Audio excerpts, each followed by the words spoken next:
This is the first of the Goa School Open Talks. We plan to do one every month. And Michelle has very kindly agreed to do the first one. You've all read the sort of the ad about it. Now, Michelle Chawla is a social entrepreneur who runs a school for tribal children in Dahanu, which is sort of a small town at the border of Gujarat and Maharashtra. And the name of this school is the Tamarind Tree. And I visited her there. And I've seen those kids who come from remote backgrounds and, with little exposure to sort of modern life.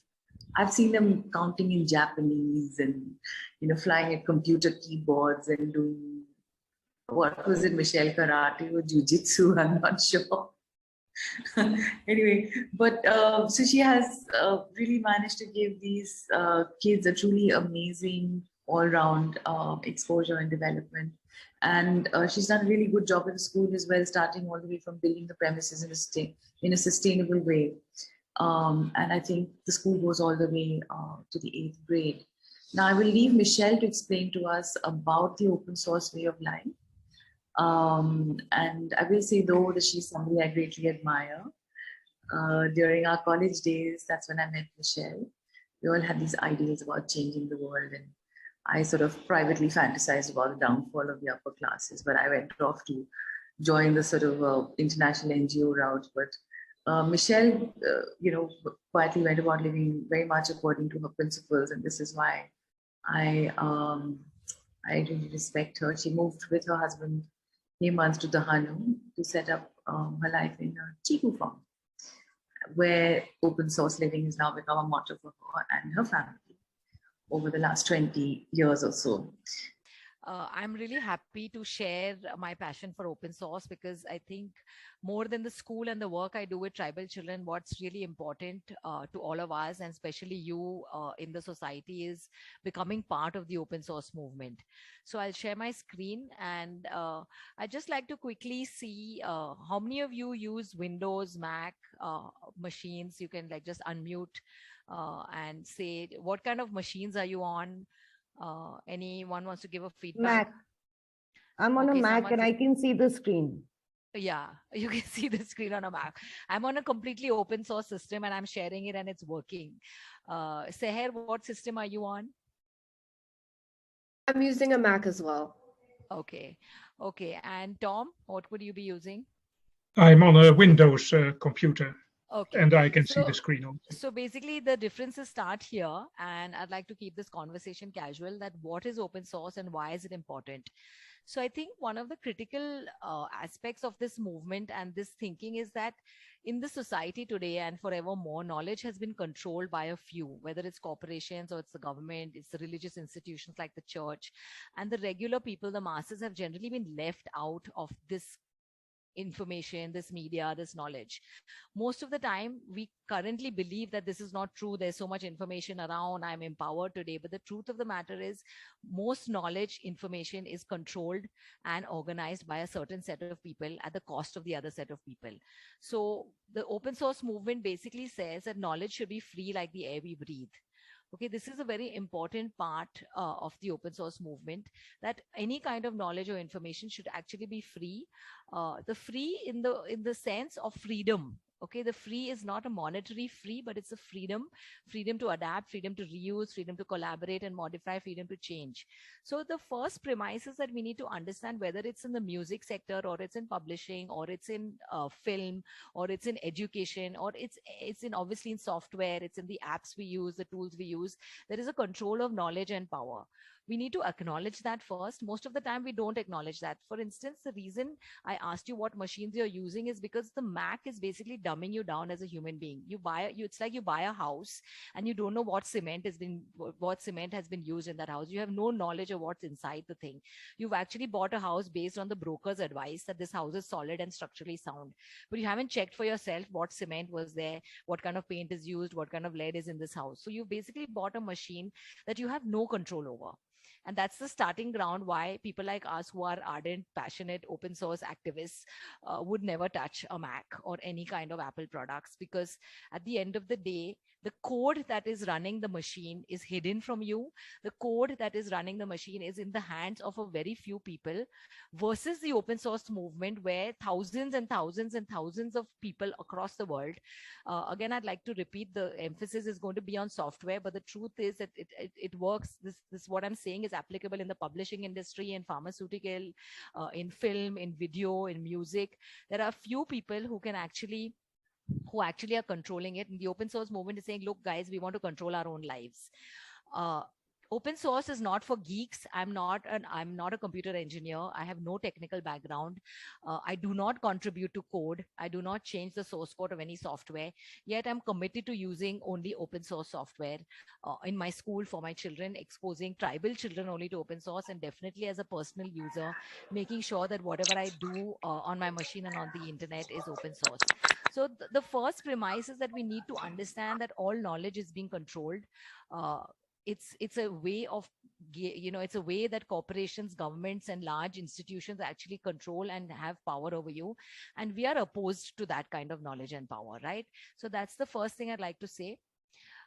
There's a very nice example in the open source movement which says that we do not want to live like a cathedral model.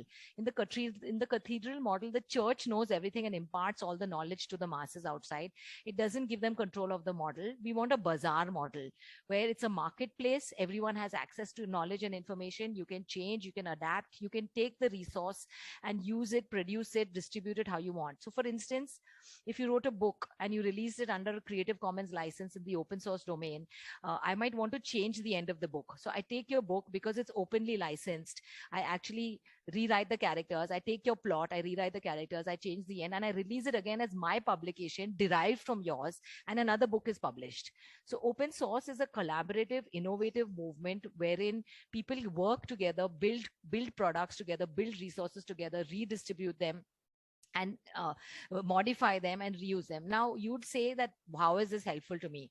So the truth of the matter is that if there are thousands and thousands of people working on a particular software or working on a particular product, then you have the kind of community and support that, believe me, your proprietary software doesn't have. Because at the end of the day, there are a handful of people behind the Windows code, there are a handful of people behind the Mac's code, but there are thousands and thousands and thousands of people behind any open source product, particularly in the software industry. So you have a strong community. Generally, what tends to happen is, because you're simply consumers in the way you use your computers and the applications, you are not aware of this.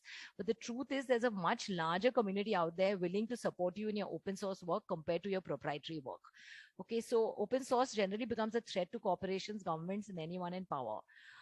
Very, very importantly, open source is about my freedom to change, to adapt, to modify, to reuse, and to distribute the resource openly. It could be an image, it could be a piece of music, it could be a film, it could be an educational app, it could be a book, it could be anything. I have the freedom to say, I'm happy Madhuri, I'm happy Palomi, take my book, take my educational game, take my app, change it, adapt it, put your voice over, reuse it, and distribute the resource once again, so that knowledge is spread widely among a larger section of society, rather than controlling the resource, for example, like a Byju's would in the education sector, where the Byju's is claiming that to learn how electricity is produced, you need to buy our app. How electricity produced is a general knowledge. It's knowledge that's available and free for all. But they're making it proprietary, and then making you believe that you need to go to a proprietary resource to buy it, right? And one other very interesting fact is that the technological developments in the society today, all of it that you're facing and all of it that you're enjoying, would never have been possible without the open source movement. 95% of the time when you're clicking on a page on the internet, that page is going to a web server that's driven by Linux, which is one of the sort of the mother project of the open source movement. So 95% of the time in your day-to-day life, you're actually engaging with open source without really realizing that there is an open source system behind this. So if it wasn't for open source, this kind of technological development would not have happened because of the patent laws and because of the proprietary control, particularly by corporations. Okay, and I don't want to give so much theory. I'm actually going to give you some examples. So your phones, if all of you are on Android phones, I mean, I'm sure many of you are on iPhone since you guys are Mac lovers, but Android is Linux based. Android was an open source software developed by a couple of programmers that Google picked up. So Linux is dominating the entire world through the Android market. Just imagine, Android is an open source product. What I'm holding in my phone is open source. The only reason Google could make money is because it took this Android app from a couple of developers and actually made it proprietary and now releasing it on the phone. But the original app is actually open source. Chromium is the other web browser through which Google Chrome is developed. Chromium was written by open source programmers, and it's actually a completely open source piece of product, based on which you have Brave, you have Chrome, and you have all the other software. So it's this geeks and these guys who write all this stuff, who release it in the open source domain, and corporations are actually picking it up and then either making it proprietary or releasing some parts of it in the open source and keeping it. Firefox, if you're using Firefox, it's an open source product. It's an amazing company and an amazing product. Open access journals, there's a huge movement today to keep things open and have journals which are not restricted in the sense that you have to belong to an institution, you have to pay a huge fee to be able to subscribe to high-end quality literature, economics, and so on. So open access and journals and books are another example of the way the open source movement is going along. Open music, I'm not sure if you've heard, there are sites like CC Mixer and Jamendo where all musicians can put up their work. It's openly licensed. You can download that piece of work, you can adapt it, you can add your tunes to it, and you can re-upload it. There's tons of stuff happening in this open source movement, which is on a day-to-day impacting us. So for instance, if you're working on a video project and you need background music, you really cannot use anything off the internet. It's all proprietary content. You have to look at stuff that is openly licensed or licensed under what is called a Creative Commons license. Creative Commons is a global movement where there are about 6 licenses that allow you to share any kind of digital work, whether it's a book, a film, an image, an app, or a software. So people license their work under open licenses so that it's available to people like us who live in a tribal area where we don't have access. But because of the open source movement, we've been able to set up a school with tons of technology, because all of this is released in the open source domain and is available to us free of cost. All open source work is not free. The free is freedom. A lot of open source programs, a lot of open source softwares, a lot of open source tools actually charge a fee.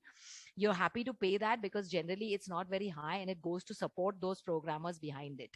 But just to give you an example, you have sites like Pixabay, Pexels. Like for instance, in our school or with all the volunteers that we work with, nobody is allowed to take an image off the internet without it being under a site that is like Pexels, Free Images, Unsplash. These are all efforts by global initiatives where they have released images which are royalty free and in the public domain, free to reuse. And you can also contribute. You see, it's not a one-way thing. You can also, if you have a really nice set of images, you want to build yourself as a photographer, you've created your music, you can upload your content into these sites and ask for a contribution. And the open source movement encourages freelancers, encourages open source work, and you can put all your content out there, which is basically intended to spread and be used by the community.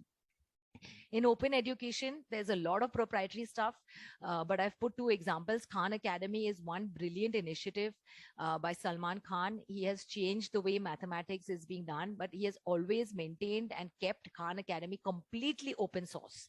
So I can download a Khan Academy video. So I can download any video from YouTube, but actually it's a violation of copyright. But I can download a Khan Academy video. I can put a voiceover in Marathi or in the local language for my students and reuse it.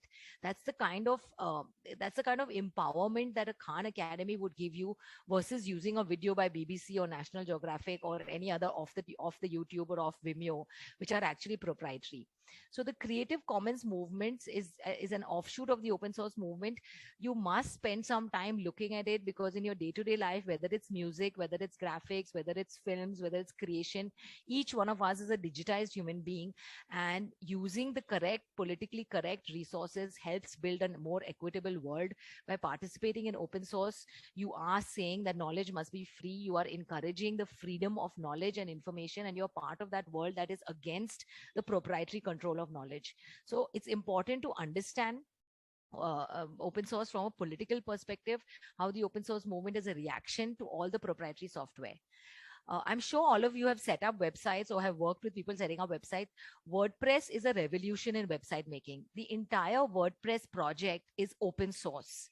I can be sitting in India, I can be sitting in a village in India, and I could develop a plugin and release it on WordPress. I can eventually charge for the plugin, and I become part of the WordPress community. WordPress is just growing and growing and growing, and WordPress has removed the need of going to proprietary institutions to build your website. It has empowered you to build your website yourself.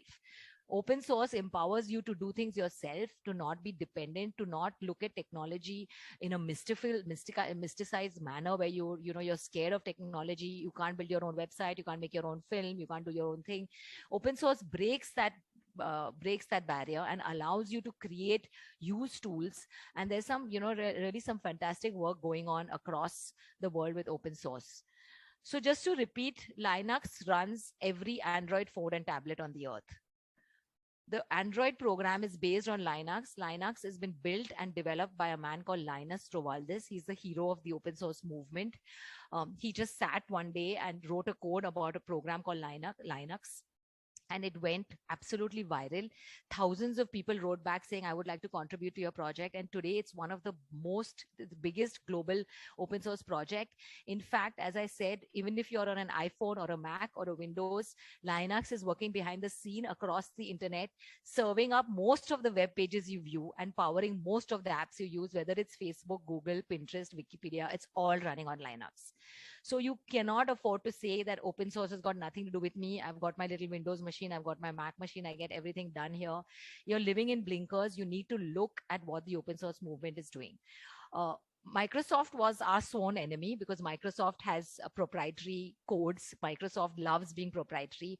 But even in 2012, Microsoft actually embraced open source. It was a big thing on Twitter that Microsoft is opening its Microsoft, which is as the black sheep of the proprietary world, is actually saying that it's going to run its cloud computing service, which is called Microsoft Azure, on Linux. Okay, so there are these. So when you host a website, you would host it on an Azure or an AWS. So they actually used Linux for their software to run the cloud computing. Okay, so as you can see, about 1/3 of Azure is now running on Linux. So the reason that consumer level awareness is low is because in India, particularly the Windows or the Mac market, particularly the Windows piracy market, took over and consumers did not get a chance. And for some reason, in the 80s and the 90s, there was not that much access. Data connectivity was low, bandwidth rates were low. So we did not have access to to download open source tools, and open source became something only geeks do. But today that has changed. Today that has completely changed. You can look at how you can adopt open source in your day-to-day life, from the simplest of things like typing a Word document, using an Excel sheet. There's an open source alternative to everything. Everything that you sit and do on your desktop, I do using another piece of software. And when I have to send it to you, it allows me to send it to you in a closed format. So for instance, we use LibreOffice, and I work on a extension called .odt. But if I have to send Madhuri a file, it says as docx and goes as docx, or I can convert it into PDF. But I'm working on an open source software. Okay, so that was just very brief because I want to talk about the school as well. So what can you do and how can you become it? Assuming you believe me and you think that, okay, I really need to look at this open source business and, what is she saying, that there's knowledge being controlled and Microsoft is a problem, Facebook is a problem, Mac is the biggest problem actually. So what do I do and how can I change at my individual level, which is what I wanted the initial part of the discussion to be. So for instance, we would not use browsers like Chrome is something, unfortunately, we are all forced to use because of its adaptability. But there is a search engine and a browser called DuckDuckGo. If you go to the DuckDuckGo site, it's very funny. They've actually given you reasons why you should use DuckDuckGo over Google.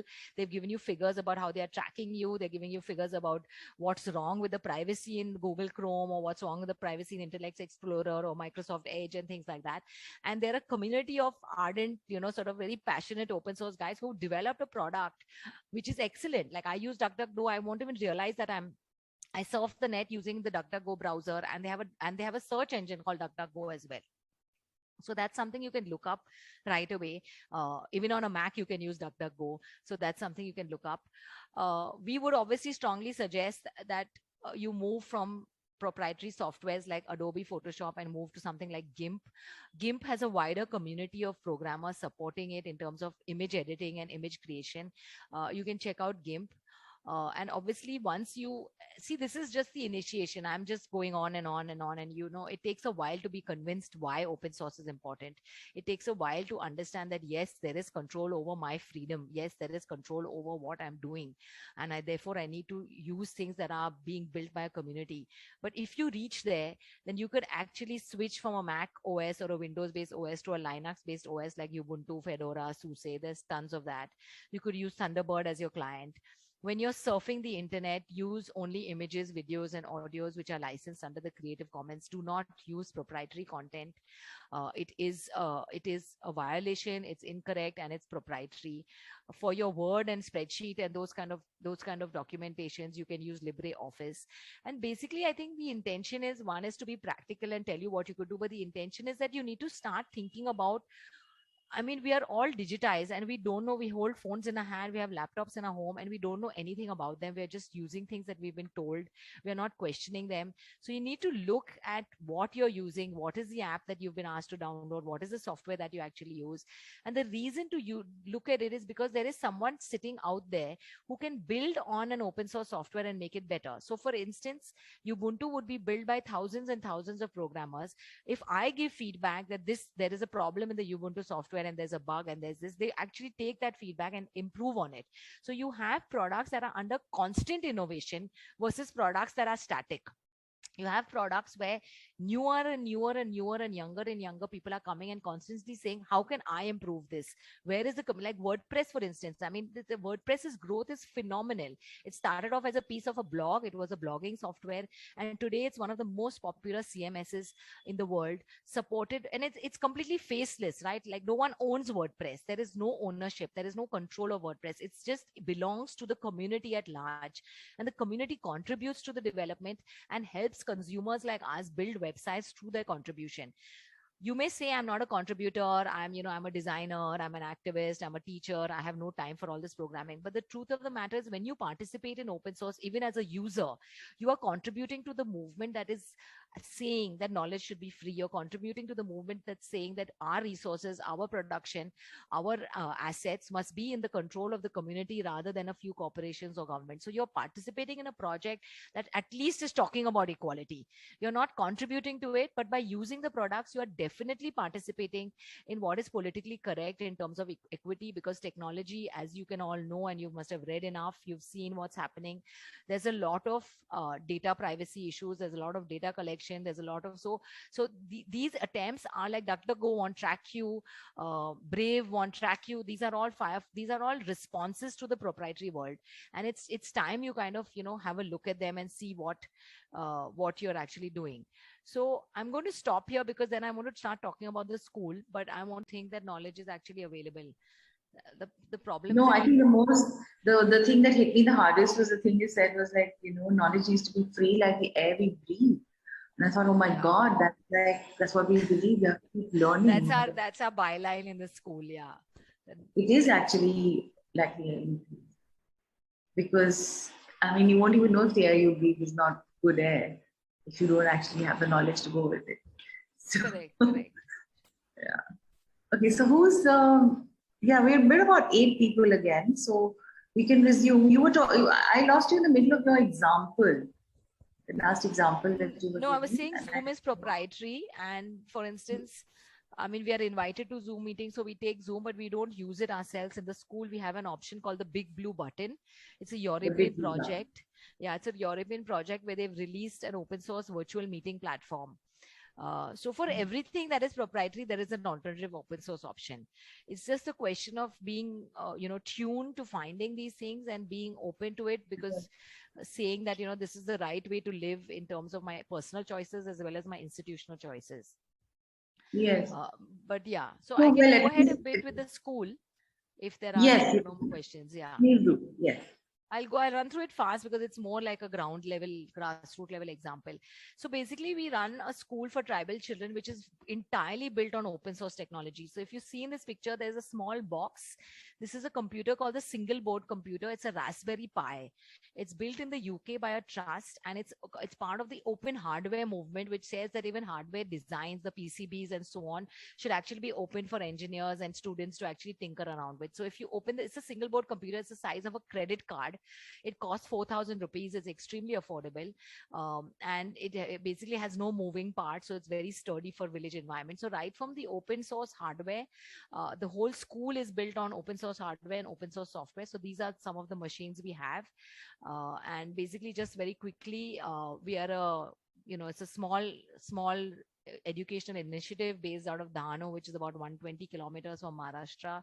We've been committed to redefining primary education, essentially using open source technologies and building an open source model, where we are saying that the student needs to become a self-motivated learner. So we have no textbooks, we have only computers, and so on. I'll skip through this slide. Basically, everyone knows the situation of the schooling in India. 30 million children are out of school. The model of learning is rote learning. The content and curriculum is absolutely irrelevant. Whether you're a Zilla Parishad school or you're going to a high-end private school, most of the content and syllabus is actually not relevant for you when you go out in the society. It's grade-based, competitive, and so on. And these problems are accentuated when we are working with children from marginalized communities like the one we work, where basic reading levels, basic maths and so on are very, very poor. Nutrition levels are poor. And so this is the kind of audience we work with. And yeah, so what do? We run an open tech driven school in a rural area, which is like a contradiction in itself, but we managed to actually have machines. And it's an English medium school where we cater to the tribal children. We make sure that they slowly, gently are taken from their mother tongue to actually learning English. And basically, essentially, in terms of what is relevant to our discussion is that we take all these open source products that are released in the world, whether it's a WordPress, whether it's a Moodle, whether it's a Khan Academy, whether it's a Pratham, and we harness it for our children. So, I mean, we are not innovators in that sense. We are just recreating, and we are able to do this because the open source world has released so many wonderful educational technologies in the public domain. So we basically understand technology, we understand server related stuff, we understand computers, we understand how to set up, but we actually take open source products and set them up in our school. So we test run them and we use them, and we basically our entire school is based on the open source movement of the global world. Yeah. So these are some of the pictures. We are located in a village and we serve food and so on. Children are allowed to sit outside with their laptops. The school is on a chiku farm. So it's a very nice, relaxed atmosphere. Our classrooms look like cyber cafes more than classrooms. Kids are on their own machines. And what do they do basically on these machines is that so we have, at the school, we have what is called a learning management platform. Okay, if you can see on the right, there's a picture. We have a platform that again was released in Australia by an open source company called Moodle. Moodle is one of the most globally popular open source LMSs used by London School of Economics, by corporates, by Bombay University. It's a learning management system where schools, colleges, any kind of educational learning can put up their learning content, can take quizzes, grades, assignments. It's an entire ecosystem where all learning, teaching happens online. So we started this in 2012 when there was very little technology in rural areas like ours. And we put up what is called mybigcampus.in. So every child on our campus has a login, logs into their courses, which we put up. We digitize all their courses, and they access their content online. They can also access it back at home because Moodle has an app, and that's the kind of technological intervention. Along with that, as I said, we have an open virtual classroom, which is in opposition or in contrary to Zoom. It's called the Big Blue Button. It's a video conferencing platform where, if you can see on the right, there's a picture. It works just like Zoom, but it has some more features which enable teaching and learning. It has a poll, it has YouTube sharing, it has a couple of more interesting features.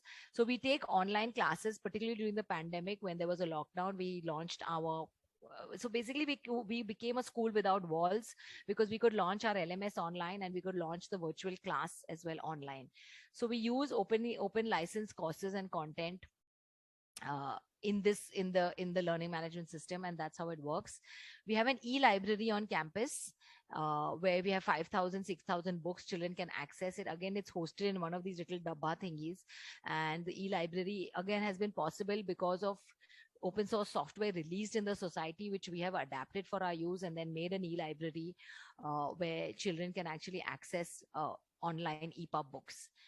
We've also customized our own operating system. So we've taken Debian, which is an offshoot of the Linux system, and we've created our own open source operating system called Treebian, which you can see this bird. So when the child boots the machine, he actually sees an ecosystem where our OS, which is a customized version of Debian, we've just customized it with all educational packages, games, software, tools are visible to the child, so that the child is not distracted and not unnecessarily surfing the net for unnecessary things, but is within a framework of only educational games. Again, we've been able to create our own our own operating system, our own OS, because of the open source world, where we've just taken the mother OS and actually just created it for our own school.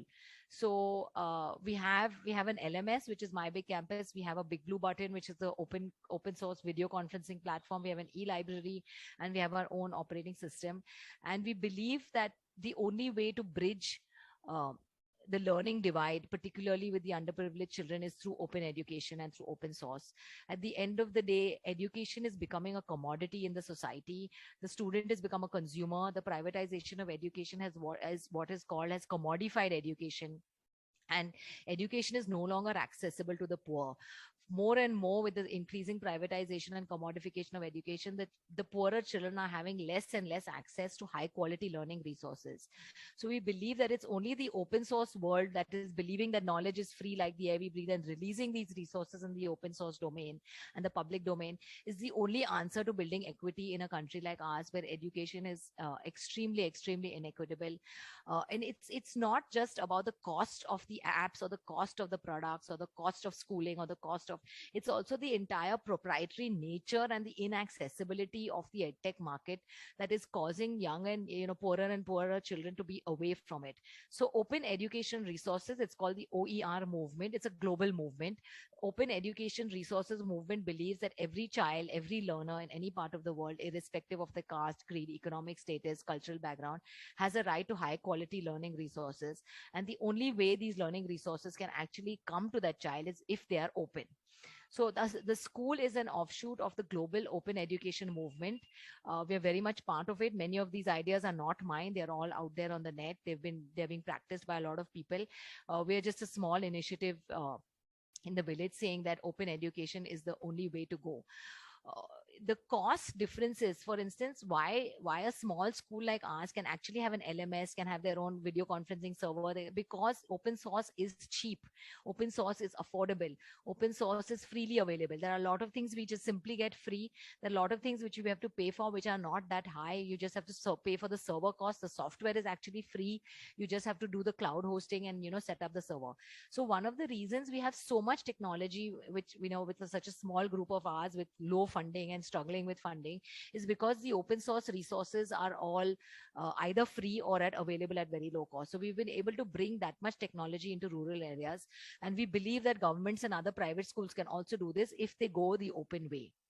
Okay, so that's the example of, I'd like to stop here because I think we'll again run out of time. In the lockdown, just to give you an idea, we basically opened up our platforms to children pan-India. So rather than having the 100 children that you would attend our classes physically because school was shut, we opened up to volunteers. We opened up to children pan-India and said, come join our platform, because we became a school without walls.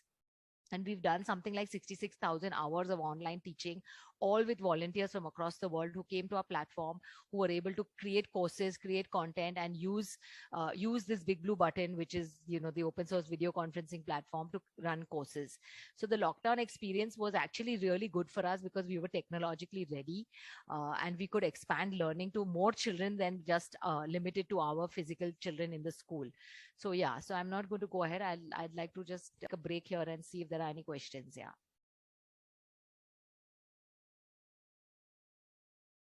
Thank you, Michelle. I've got another question, also from Jonathan Burton, a couple of them. He's asking, I guess teachers need special training to use the OS approach. Do you train your own, or are teachers getting trained in the education system to run this approach? No, teachers are getting trained in MS Word. There is a course in Maharashtra called MSCIT. It's a government-run program for all teachers and all to learn computers. And they're teaching them probably an outdated version of Microsoft Word, Microsoft Excel. The textbooks today, Jonathan, in India are filled with proprietary software. The child does not know that you're talking about a word processing system. There are thousands of software for word processing. The child thinks that Microsoft Word is the only software in town. There are people, the open source people have revolted against textbooks being full of proprietary software, but proprietary companies actually make sure that the government of India puts their stuff in the textbooks. So teachers are not being trained for open source software. They come on campus and they learn on the job. However, the open source software is not that complex to learn. It's very easy. Just like how you pick up Windows or you pick up Mac, you can pick up a Ubuntu machine, or you can pick up, and there are tons of resources online. So the textbooks are full of proprietary software, at least in India, definitely in Maharashtra. I'm not sure in the rest of the world. And most people call a spreadsheet Excel rather than a spreadsheet, because they know the name of the software rather than the tool that you're using the software for. Right. Right. Okay, another question from Jonathan. What is the staff pupil ratio? Hang on, sorry, it just jumped up, so I have to go back. What is the staff pupil ratio compared to government schools, and can open source e-learning allow larger classes? So the ratio, fortunately, one of the things we've done is that we haven't filled the school with numbers, because we are giving high quality education. The minute you put too many numbers, it's impossible. So we have something like 1:10, at the max 1:15. Open source education. So when we released our courses online, we kept them free of cost. That means any underprivileged child, anyone has to just create an account at mybigcampus.in and log in for the courses. So open education can definitely spread, can definitely be at a mass scale. I didn't get the second part of the question. I got the ratio. What was the second part? Can open source e-learning allow larger classes? Yes, definitely, because that's based on your server size. It's got nothing to do with the tool. You can have 100 children in the class also. There's no issue at all. Right. Okay. Another question. This one's from Maitri. Do the students go out into the mainstream systems after this for further studies and jobs? Yeah. Yeah. Or so what are they? Yeah. Sorry. Go ahead. Sorry. Or are there alternate paths or careers that they normally pursue? So unfortunately, however much alternative we are, at the end of the day, the child has to give that silly class 10 exam and join college. So what we've been doing is that we work up to class 8 in an alternative method, and then from 9 and 10 we start coaching them for the National Institute of Open Schooling exam, which is the NIOS exam. So they have to start rote learning and memorizing and learning to write fast and all those things which are irrelevant in today's day and age, but they have to pass the 10th. So we have a program where you end this kind of education at class 8, and then from 9 and 10 you begin preparing for your class 10 exam. We've had two batches that have already passed out of class 10 and have gone to local colleges for 11th and 12th. There are a couple of local colleges in our area, nothing very great, but they've become mainstream.